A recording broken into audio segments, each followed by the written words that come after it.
Alright, hello, good evening. I know it's late, but we are going to talk about an update that we got from the 111 precinct about the shooting that did happen in Bayside, which was not too far from where Osnum Hall is, and it just seems that the area around Osnum Hall, I want to keep faith.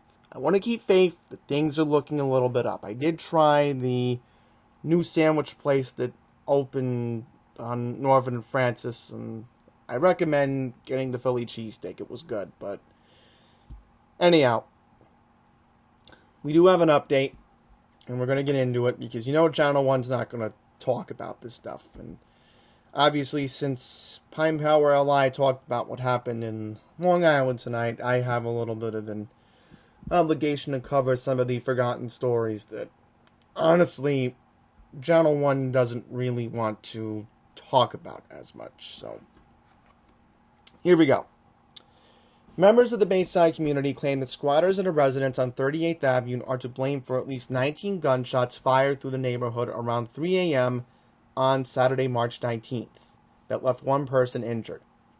According to Captain John Patrolman of the 111 precinct, the shots were targeted at a group of teens looking for a spot to park their car near on their way to a party at the house. Police said one passenger was hit once in the torso and hospitalized. Additionally, one bullet went straight through a child's car seat in a nearby vehicle, and additional shots struck nearby vehicles.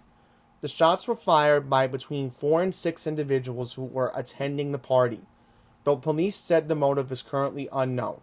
No arrests have been made yet. There are currently increased patrols in the vicinity. So, it says here that this happened at 208-16 38th Avenue and have been wreaking havoc in the neighborhood since they broke into the residence back in 2020, according to neighbors who live nearby. One neighbor, who wishes to remain anonymous, claims that authorities have done nothing to kick them out despite several complaints from local residents. In addition to staying at the house illegally, the squatters have been renting out the place on Airbnb, the neighbor told the Queen's Courier. Every time Airbnb has taken down the posting, the squatters just keep posting on the site again. Many of the tenants have allegedly caused trouble around the neighborhood, including harassing female residents and holding parties late into the night. It was during one of these parties that the gunshots were fired. So, I mean, to think that, this is right by a major nursing home in Bayside that I work at.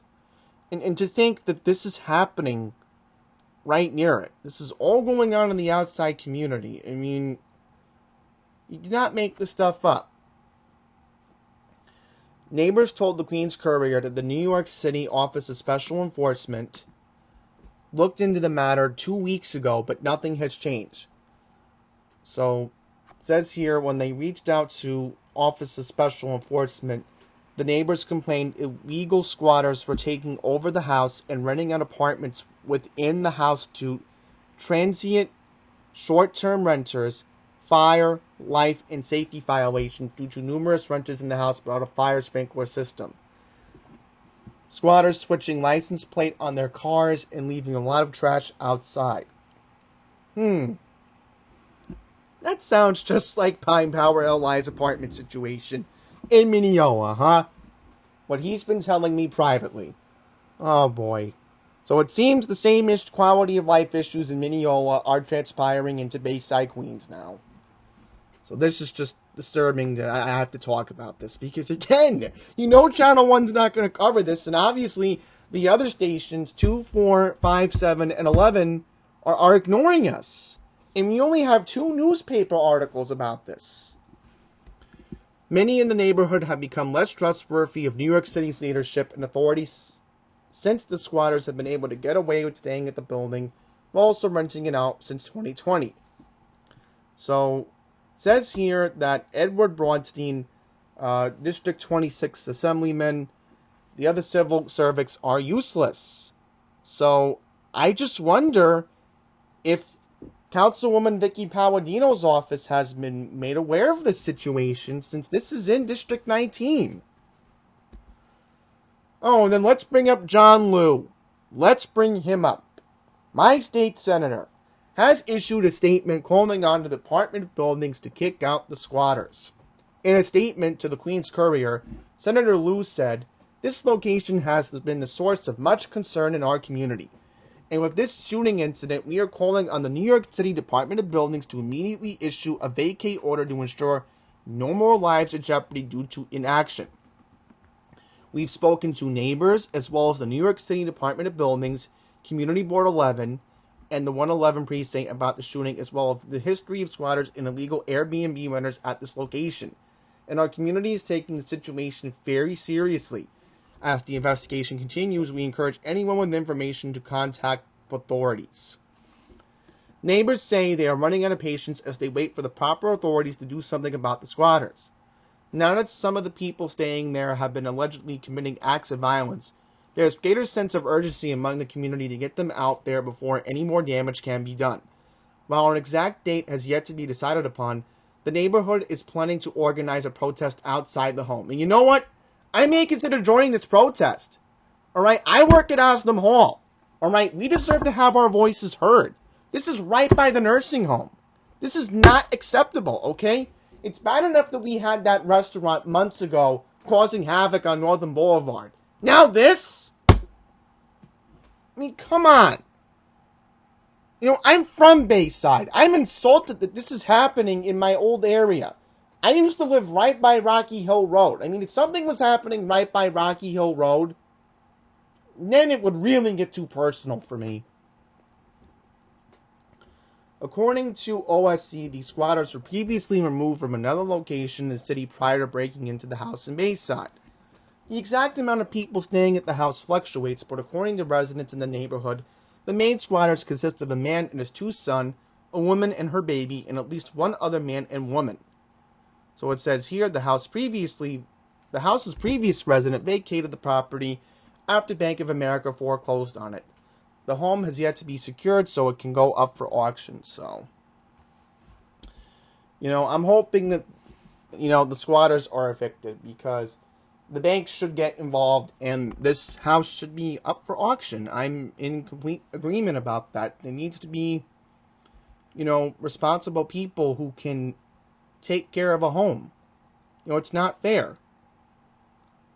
I mean, look at all this. Look at this. This looks like a decent place. Looks okay. But you wouldn't know what's going on in here. If I was renting a place like this out, I would be thrilled to be right by Osnum Hall. But no. Seems you got reckless people who just don't know what they're doing. So, obviously, I don't want to go into any further details, but I want to know what the definition is, because I think we all need to. Says here that, let's see. I want to see if we can find anything from Merriam-Webster, get like a specific definition. Interesting. Okay. So apparently, these people think that they could just take over a property and not go through the proper, I'm trying to think of the word right now. Protocol, that's the word. Of going through, taking out a loan, paying taxes, and stuff like that. Okay, now my train of thought is, because, I'm just very disgusted. All right, so let's look up this address, 208-16 38th Avenue. Let's look it up. We'll pull it up here. Let's pull this up. Let's see where this is. Yep. So, block away from Corporal Kennedy. So, it's obviously right by the Bayside train station, as you saw on the Airbnb listing. But still, this is what's going on here. This it right here. 208- what was the address? 208-16? Yeah, this is it right here. This is the house. It looks like a decent house. This was back in June of 2019. This looked like a decent house. Let's go back to 2017 and get a better view of it. Yeah, I mean, this looked like a decent house. I mean, yeah, the air conditioning windows. Okay, that's typical Bayside, but still. And here's another view from 2014. So this looked like a decent house. And we even have a shot as far back as 2007. So, I mean, again, if I had the money and I could afford the taxes and this house was for sale, I would, consider getting this house if I had the means and necessary to do it. Because, I mean, to be honest, looking at it, the Q27 is not too far from here. In fact, where's the closest Q27 bus stop? Let's see, just for fun. How long's the walk? 208-16 38th Avenue. I'm just going to look it up for fun. Let's see. 208-16 36th Avenue. Let's see how long the walk would be. I mean, it's not that bad. 20 minutes, a mile. I mean, that's the price you pay, obviously. At least you have that option to take the Q27. So, I don't get to live in a place like this. No, because I can't afford it. I'm low income. I'm blue collar. So, I have to be stuck with mommy and daddy. That's what society's put me down as. It's not fair. It's really not fair. Alright, I want to be able to have reliable public transportation. I'm not allowed to live right on top of the Q27 if I want to go to Long Island Jewish? I mean, come on. This is ridiculous. I mean, come on. I'm sorry for ranting, but, I had to get it out of my system. I just did. And, I just feel that, again, this is the way that I'm being treated. And, no, I don't get to live in a nice house like that. No. I mean, don't get me wrong. I mean, I'm grateful being in Fresh Meadows, but, if I could be in an area that has more frequent bus service than what I get in Fresh Meadows, then, I'd be much more happy off, is what I'm saying. Especially because, again, I could walk a mile. I definitely could. I mean, hey, if I could walk to White Castle, then, sorry for making it personal, but you got the idea. So, let's get into this. And I had found this out from the community tab from MTA Prodigy today. And we're going to read this. Obviously, again, Channel 1's not going to cover this. So it says, law enforcement sources said the incident occurred at 1:10 p.m. on a Queens-bound J train at the Fanchline Avenue station in Cypress Hills. So it says, police determined a 27-year-old man got into a tussle with two other men for reasons that remain unknown. The dispute ended, authorities said, when one of the suspects slashed the victim above the left eyebrow. They then ran out of the train car and at the Fanchline Avenue station in an unknown direction. So there you go. I mean, another story that Channel 1 is just going to ignore as usual. Alright. The victim was taken to Brookdale University Hospital. Victim is in stable condition. So, there was an immediate police investigation, of course. You know the rest. You obviously know the rest by now. I don't need to go into proper protocol. And I'm just putting my TV on because I want to see what Channel 7's leading off. And of course, Channel 7's leading off with COVID tonight.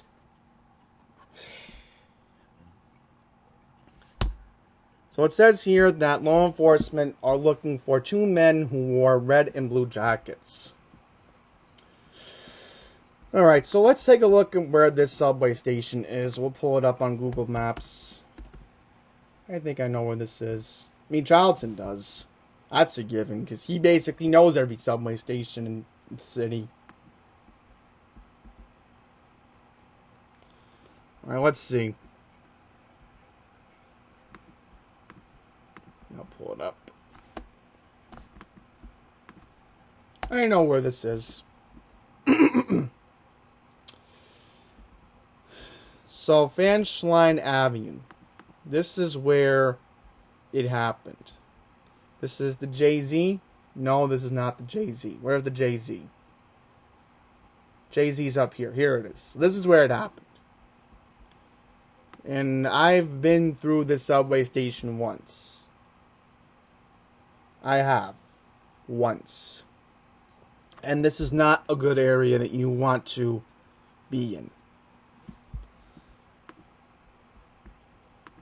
Staying in Brooklyn, there was a fire in Kensington. So let's read this. Firefighters rescued a 67-year-old man from the basement of a burning Kensington building. This happened at 4 a.m. this morning at 739 East 9th Street, just after 4 a.m. This became a 3-alarm fire. First responders arrived to find heavy fire emitting from the century-old 2-story brick home. A firefighter assistant search team helped quickly remove the downed firefighters to nearby Maimonides Medical Center's burn unit. The rescued resident was also taken to Maimonides for treatment. So the fire marshal is currently investigating. They do not know what caused the fire. There is a possibility. The neighbors think that there is a hoarding problem. So it took about 3 hours. And it says here, this home was built back in 1910.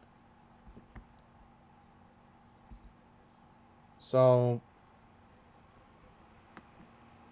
just want to see something for a second. Hang on, what's Channel 7 talking about? Just playing in the background for a second.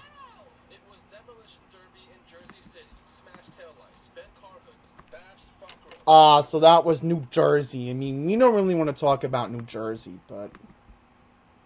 Yep. This is Central Command for Andy's Randomness here in Queens. You're lucky I even have a proper office that I can do these videos. So this is where it happened, and of course I know Kensington very, very well, because right down the street is the Mirage Diner. So let's take a look and see. This is it right here. This is where the house was back in November of 2020. 746 this was, right? Let's see, I think this is 741, 743. Yeah, I think this is it right here. Oh, boy. Yeah. See, this kind of looks suspicious. See all the stuff hanging around here? Yeah, you kind of would get suspicious that there is a hoarding issue, and that window doesn't look that good. This was November of 2020, mind you. I mean, that's kind of disturbing.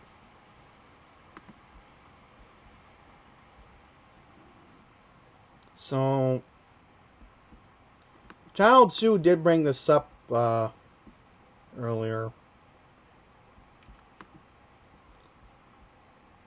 And then, last but not least, I want to get to the situation with Donut Man, aka the guy who is accused of running somebody over doing donuts in a car. So we'll read this other article. So it says here, there was a shooting in Harlem that involved an off... Found this on the web for his accusing somebody over doing donuts in a car while you... Siri made an epic fail there. A blooper during a recording. Just ignore that. So it says here, there was a shooting involving an off-duty officer following a minor traffic accident in Harlem. This happened at 6:45 this morning. The officer was driving in the vicinity of West 156th Street and Edgecombe Avenue when another car was involved in a collision with that vehicle. So it says here, the officer's vehicle was sideswiped by an SUV. The driver then fired at the officer's vehicle before driving off. No one returned fire, and there was no injuries reported. Sources familiar with the investigation told AM New York Metro that at a car stop in Brooklyn at Flanschneider Avenue and Blake Avenue was made in connection to this incident. Hang on here. Weren't we talking about another incident in a nearby similar street in Brooklyn? evolving van in the name. I know it's a weird coincidence, but... So the NYPD confirms 2 people were taken into custody and 1 suspect may be facing federal charges. So, wow. I mean, if this is federal charges, then the suspects can't be released on bail. Yep, that's right. I remember the loophole in the bail reform law. This is it right here. That's the only way a criminal can be prosecuted in New York. Turns out, if you have federal charges, the bail reform law is invalid. Wow. That's very, very interesting. Okay, so let's take a look at...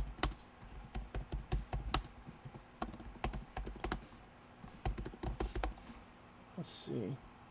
Yeah, here we go. This is it. I knew the Post had an article about it today. Tyler Gear, 22, was charged with assault, leaving the scene of an accident and reckless driving for the incident that happened on Saturday night, March 19th. So here's a video of what happened, and Crime Stoppers, of course, I'm sure you've seen it on the news, and I think Channel 1 did briefly bring it up over the weekend, but, you know, this is just disturbing. So it says this was an illegal event. Christopher Brito was struck by the vehicle as it made a dangerous move near a group of bystanders and it had to undergo multiple surgeries. Brito and other men appear to be filming the dangerous moves with their phones. The red car had distinctive lettering on its side. Jackie Brito told the Post her son needed to have surgery on 2 broken hips, his forehead, and his nose. It's horrible. His forehead is broken and his nose is broken too. So, good news is, it sounds like at the moment, Christopher Brito is in critical condition, but at least he's not dead. So, hoping that Chris Brito can pull through, because that's just a very unfortunate situation. And come to think of it, Channel 7 just showed the suspect getting out of the jailhouse. So, anyhow, last but not least, I want to go to the New York Post website, because I know the woman who killed the vocal coach. Here we go. This is it right here. It's gotten to a point where now this woman is going to make page 6 of the New York Post.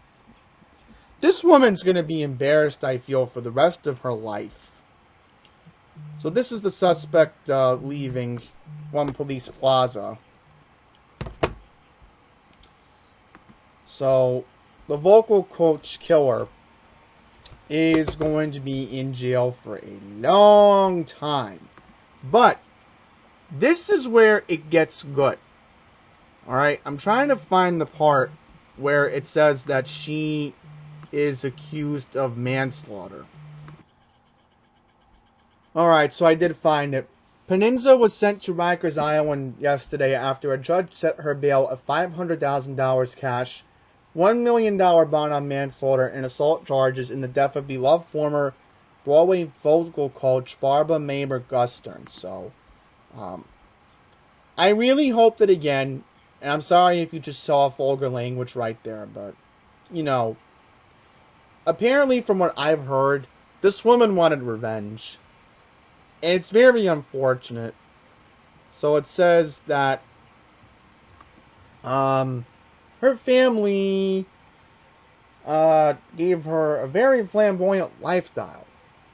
And it says here that Perenza worked for a events coordinator at a very high-end French furniture company, was seen gallivanting around New York City, attending swanky parties and art gallery openings. So it says that she lived in Shore Towers and had previously called police on her neighbors. So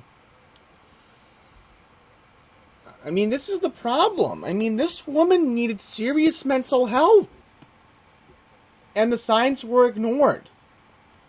But, again, this vocal coach could have been saved if, again, and I'm only saying this out of personal opinion, if there was a hospital in the west side of Manhattan. But no, we don't have a hospital on the west side of Manhattan. We have to take this poor woman who was defenseless to a hospital in the east side of Manhattan. How many more people have to die because there's not an emergency room on the west side of Manhattan? You know, because of that, a lot of COVID patients probably died. I hate to say it.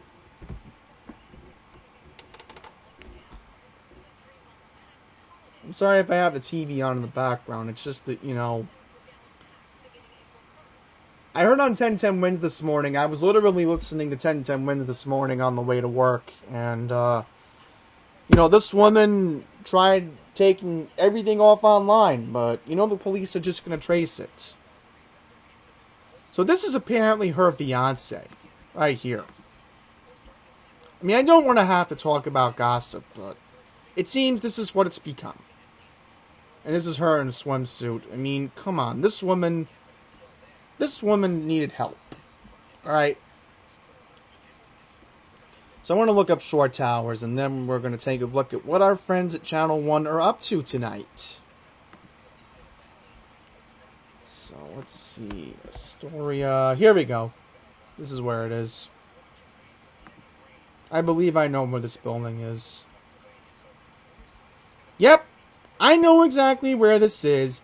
This woman had the life of the party. She was right on top of Astoria Park. Oh! So again, I don't get to live in a building like this?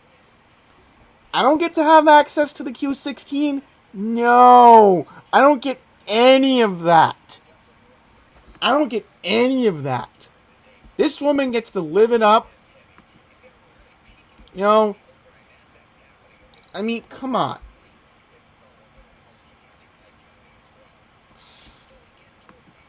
So let's see what our friends at Channel 1 are up to tonight.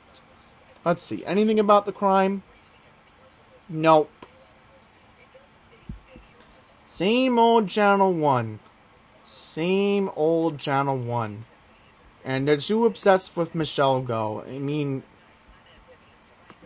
there's other crime going on Channel 1.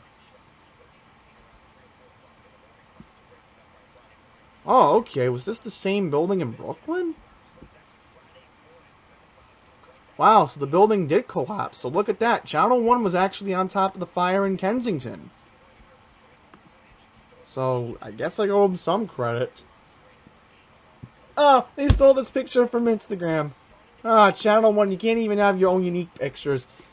Alright, so I'm done. I think I made my points clear tonight, so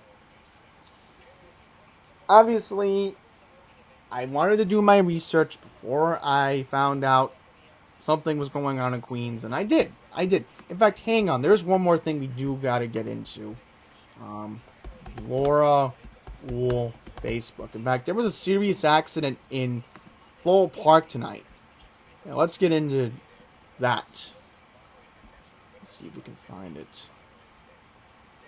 Oh boy. I know I don't like to talk about Long Island, but guess what? The King Cohen on Hempstead Turnpike in Levittown got robbed. Wow, that's disturbing. 5 suspects involved.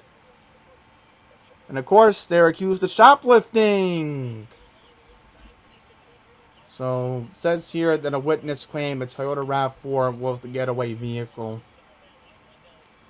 And of course, I'm assuming Bruce Blakeman has been notified about it, the county executive. Oh, hang on here. Hang on. Stabbing at Jamaica. In fact, Charlton told me about this. Yeah. Stabbing at Parsons Boulevard in Jamaica. So, a male outside of the Parsons Boulevard Jamaica Avenue station was slashed after the suspect was escaping to the streets. I mean, that's just disturbing. Let's see. there's going to be gun violence vigil. So we can't get a gun violence vigil in Bayside after what happened?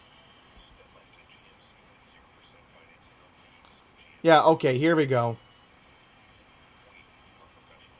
Police closed off Jericho Turnpike in Floral Park reported a vehicle accident. A child is injured, not from the accident. This is by 252nd Street. Heavy police and EMS are on the scene, now reporting the 1-year-old child is unconscious. So, Northwell Health Ambulance was notified and took the child to Cohen Children's Medical Center this evening. So, very, very unfortunate. And you know Channel 1's not going to cover it. I mean, it could have at least gotten a 30-second mention. So, that's what's going on here. I mean, Channel 1's too addicted about COVID, and they're too busy talking about Michelle Go. So, that's it.